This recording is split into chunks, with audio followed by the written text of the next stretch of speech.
revelry on the edge of a quiet forest, where the trees whispered their secrets to the wind, lived a fox named Rowan. He wasn't the biggest fox or the fastest, but he was a father, and that made him stronger than anyone in the forest. Every morning, before the sun painted the sky, Rowan would slip out of his den, OT. Inside, huddled tightly together, slept his mate and their 3 tiny cubs. Their chests rose and fell in a silent rhythm, completely unaware of the dangers that lurked just beyond their warm, safe home. Rowan always paused before he left, just for a moment, to look at them. It was a silent promise, a reminder of why he was willing to risk everything all over again.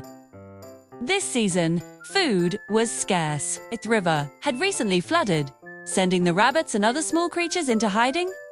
The once bountiful forest felt cold and unwelcoming, but hunger doesn't understand excuses, and neither do growing cubs who depend on you for their very next meal. Rowan moved like a shadow through the undergrowth, his ears twitching at every sound, his nose to the ground. A single misstep could mean injury. Injury could mean days without a successful hunt. And days without food meant the unthinkable. He pushed aside the dull ache in his legs and the gnawing emptiness in his stomach. A father doesn't hunt for himself first. That morning, he heard it. A sharp, metallic snap. It was too late. The cold steel of a trap clamped down on his hind leg. Blinding pain shot through him, a white-hot fire. Rowan cried out once, a sharp yelp of agony, then immediately froze. That sound was a beacon for danger. He thrashed, his teeth bared and his eyes wild with panic, pulling with all his might. The trap didn't budge. It was an anchor of iron and despair. Minutes felt like hours. Slah! The familiar sounds of the forest faded into a deafening silence. Lying there, shaking, a terrifying clarity washed over him.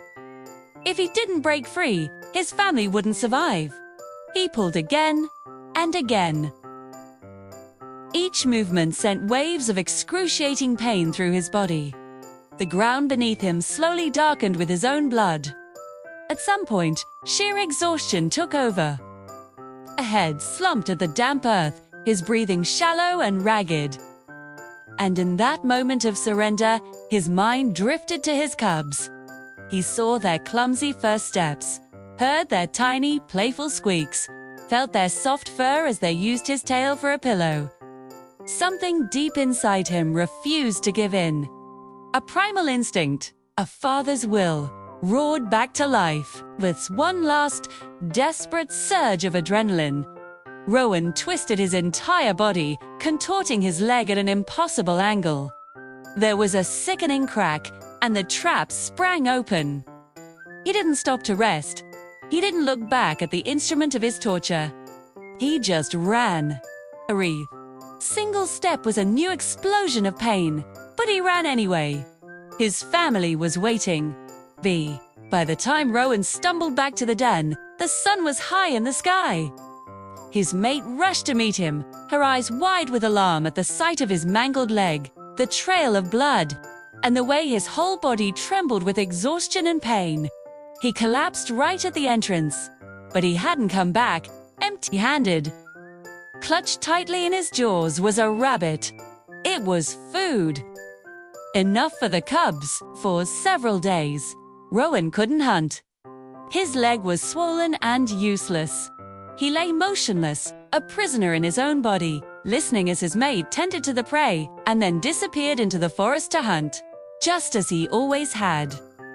For the first time, he felt a deep, chilling fear. Not for his physical pain, but for his purpose.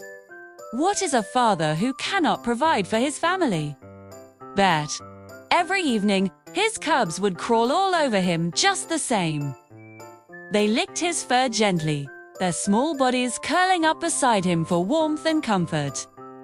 They didn't care about his limp or his weakness. To them, he was still their protector. He was still safety.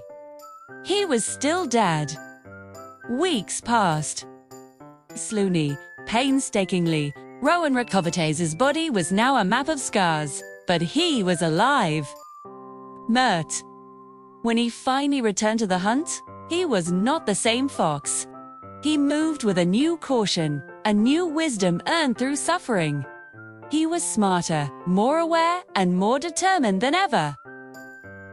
Many years later, Rowan watched from a distance as his no-grown cubs explored the vast forest on their own. They were strong. They were confident. They were alive. And they would never know just how close their story came to ending before it had even truly begun. They would never understand the pain, the fear, or the silent sacrifice made for them in the dark woods that day. It's the pain no one sees. The risks no one ever thanks you for. It's the strength you only find when you realize someone else's life depends on you. Rowan lay down under a tall oak tree and closed his eyes, the afternoon sun warming his fur. A fox, a survivor, a father. He had given everything, and if he had to, he would do it all again. Thanks for watching. If this story moved you, please consider liking and subscribing.